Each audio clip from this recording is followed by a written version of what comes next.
Good morning, gorgeous. Good morning, gorgeous.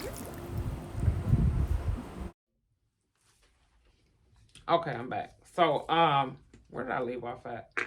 So, I want to go get my hair stuff and wipe my face. So, what was that? So they came in, they let me see her. Oh, so then the doctor started talking to me, telling me she had a severe head injury.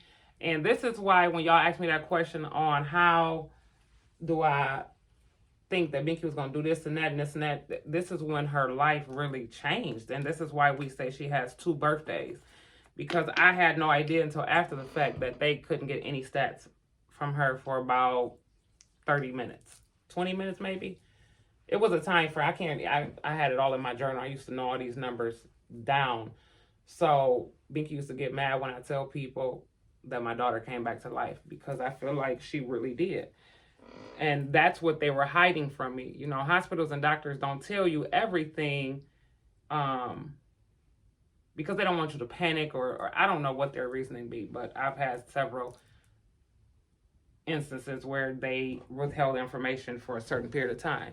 So anyhow, so they try to explain to me what a brain injury is, and they trying to see if there's any blood on the brain and all this other stuff. And she ain't had no teeth, and I'm like, okay, thank God she's alive. So I'm ready. So when they were getting ready to admit her, they had got her stable, and I know she was probably a little bit loopy. And I went in, and she had a hole, y'all, in her chin to where if y'all look on Binky's chin right here, there's a scar, and I think it goes up to her lip. Yep, it does, because they had to reattach her lip. The hole was so deep, you could stick your finger through here and see your finger in her mouth. That's how big that hole was. And then her teeth were gone at the top. So that's when we got upstairs, got admitted, and they started explaining to me everything that they were going to have to do. And I'm just like, okay, I'm here for it. Daycare closed. I'm here for it. So during that time, she had to have surgery on her brain, get her teeth fixed, and then like she couldn't remember nothing when she started talking over the days after being in the hospital because she moved from the hospital to rehab. She couldn't remember anything, and then all of a sudden she started remembering stuff, and then like she would sit up and always ask for paper and start drawing, and then like this is something she never had a skill of doing was drawing, and she started drawing, and it was like portraits of people, and I'm like, what? Where did this come from? And then she started rapping and saying she was gonna be a rapper and writing raps. That's where the rapping started. So then when she had to go through see a psychiatrist and all kinds of stuff, because anything dealing with the brain, they want you to retrain the brain. And so I was talking to the psychiatrist, and he was telling, I was asking him, like, where's all this different stuff coming over? And he said it was her creative side that was hit of the brain that comes up with like unique ideas and all this other stuff. So, and I loved him. He was awesome. So anyhow, during the course of her rehab, this is when I know she was different. Before her brain surgery, they told me she probably wouldn't speak again. So they had her in speech therapy. Within a month, she was talking so much, I wanted to tell her to shut up. And if y'all know, Mama Shay is a couple words that I don't like, and telling kids to shut up is one of them. They told me she wouldn't walk again, or they would have to reteach her how to walk. Within a month, she was walking. And that's when my life really changed. That's the first stage of my life to where I think I grew up and became mature. And one of the number one things I learned was forgiveness. To always forgive people. One reason was because of that girl who popped up. I still don't know why we was beefing, but she got me to my baby and didn't hold whatever issue we had towards each other stop her from helping me, because she could have rolled on past. You know what I'm saying? So that was a time, man. It was a time. So moving forward, she was in the hospital. She went to rehab. did all these things. And I was cracking up. One day they came in and she was in a wheelchair for the longest. And y'all know how you get the wheelchair and they wanted her to get behind the wheelchair. And I'm not knowing this because as she got better and better, I would leave for an hour or two to go take care of some business and come back up there.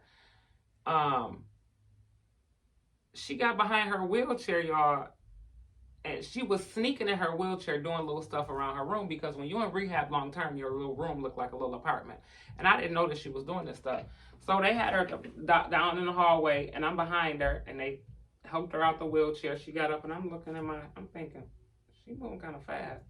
And they told her, okay, take one step. They said, take two steps. And she was gone. And I'm saying to myself, so when they got done, I said, Bianca, you been walking?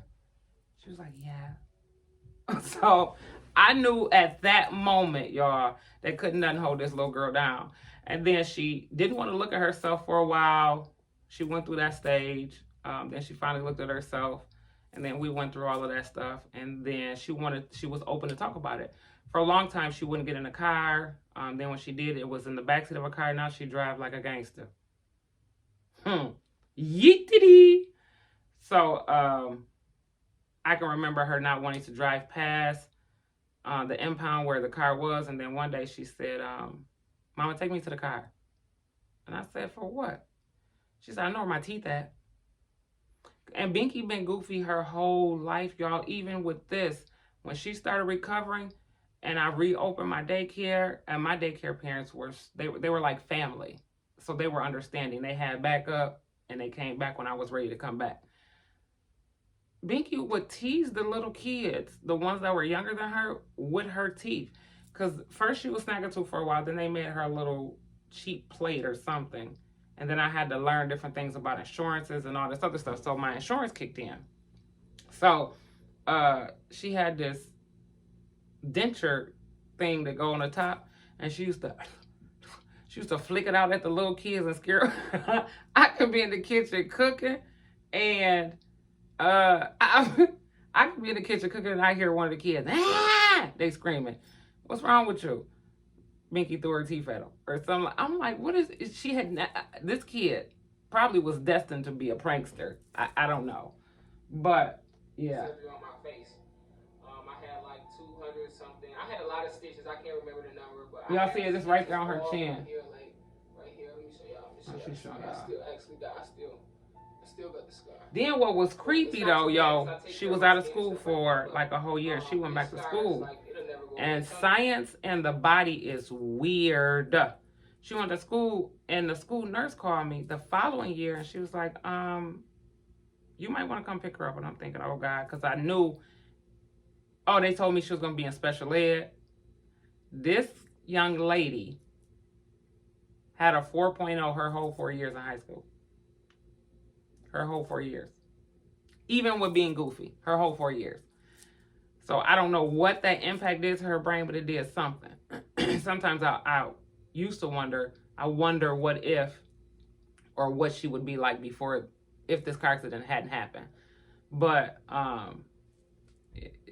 that's my angel. And anybody who's into those like numbers and angelic numbers and this and that, Binky's birthday is February 2nd. Normally triples mean something, so I always turn into a triple. I always say 222. That's the angel number. And then the accident happened on April 4th, 4/4. So I always say 444. So this is definitely an angel, right? And it caused some havoc in my household with my other kids because I had to focus on her more during their whole childhood. And if they ever thought that she was my favorite, she's not. And if they on my channel, Bubba, Derek, Nat, she's not. She just required more attention. Because dealing with this had turned into like a 10-year thing. You know, rehab was she had to do the brain rehab, then the walking rehab, then the speech rehab, all of that. It was just a lot. But she wanted me to take her to the car. She's like, I remember everything that happened, and she started having back flashes and along with her nightmares, and she told me where, so I took her. This girl said, I know where my teeth at. She went to the car, and in the roof, the top of the car, it was at the impound, the junkyard. At the top of the car, she pulled out her teeth. Her teeth was stuck in the top of the car. I still have her teeth, y'all. And I'm going to give them to her kids and show them when we tell them their story about their mama. But yeah, so like when it rained, my face hurt. And then I got a scar on my lip. Binky. With me, like, taking care of. Oh, so let me get this back to this real quick. Let me fast forward because she's telling y'all the same stuff I just said about the scars. Family, like, literally at this point, they running through the house. So what she said was, the school nurse said, you might want to come pick her up because there's glass coming out of her face and her head. Now mind y'all, this a year later. A year later. And I'm like, so I'm confused. I call her doctor and they tell me, yeah, that's normal. The body is not rejecting any foreign objects. So she's been walking around all this time with glass in her head because she had started suffering from migraines from it and dizzy spells and just a whole bunch of stuff. After they started plastic surgery on my face, well, while they were doing that, my family, like, literally at this point, they were running through the hospital. They're running through the hospital trying to find me. I'm screaming. I remember an African-American doctor, like, because I'm screaming, I'm telling you, I'm moving, like, I'm just screaming, like, I don't want y'all to do this, such and such, such and such. And, oh, I forgot. The reason why, what she explaining now, the reason why she was wide awake, I guess, with a head injury, anything to do with the brain, any type of surgeries or anything, you're kind of half alert. They can't put you all the way under for whatever reason, but they didn't put her all the way under, so she was alert. My uncle, he bust through the door. Kevin. That's the one who y'all see in the videos. My twin, y'all. He bust through the door. My mom, you know what I'm saying? They talking to me. I mean, you know, they at one point they let my mom in there because I wasn't gonna calm down. Yeah, once she got alert and was able to just be all the way awake, she was like, I want my mama, and they figured out that probably was gonna be the only way to calm her down. And this picture here, that part ain't funny, but I didn't have no teeth. That had to be like maybe a year later. That's how her face was still looking. I'm thinking. Like, I noticed my teeth was going, y'all. I didn't have no teeth. Look. That part ain't funny, but I didn't have no teeth. And look, she's still goofy, still making jokes about it. Like, and then what I also, what the doctors did say, one of the doctors, I thought she had some more pictures on here. Antoinette used to braid, and she started braiding hair early. And she used to practice on Binky head. One of the doctors told me them braids saved her life. She had singles. They said braids saved her life, and I guess the padding of it, but we couldn't do nothing to her hair, so she had them singles in her head for damn near a year. From that day, like, I still had nightmares and stuff like that, but she had nightmares for a long time. Oh, here you go. This was about 2 years later. Look how she smiled. She was so proud of her snapping tooth. Teeth was gone. Everybody be like, Bink, you got a pretty smile, this and that. Did you ever have braces? I did. I had every single surgery that there is, every oral surgery that there is for my mouth to look like this. Yes. That, like, a lot of people, like, you had braces, I always be like, yep, I had braces. But, like, back in the day, I used to now those are veneers. I used to be so self-conscious about me not having no teeth for me having to get veneers. And maybe that's why she started joking and pranking, because she was so self-conscious. I don't know, but that's when it all started, y'all. Before this car accident, she was quiet and bad as hell. If y'all go back, y'all scroll back. Now, mind you, I say quiet and bad, but you got to remember this too. She had severe asthma. So that took up a lot of my time. So I know my kids was like, man, if she don't go somewhere. I mean, you talking about canceled birthday parties, all kind of stuff, because we had to tend to something with Binky. But she had asthma real bad. So just before this car accident, she's ending the video now. Just before the car accident, she was in the hospital sick so much with the asthma. We had just gave her a party for not being sick for a whole year. And then the accident happened. So yeah, y'all always wanted to react to that one. Cause she did it fast, and I guess 20 minutes wasn't long enough to. You see, I had to break mine up in twos, but she did it fast. So I watched it. I was like, but you ain't say this, but you ain't say that. But yeah, I'm glad she shared that with y'all.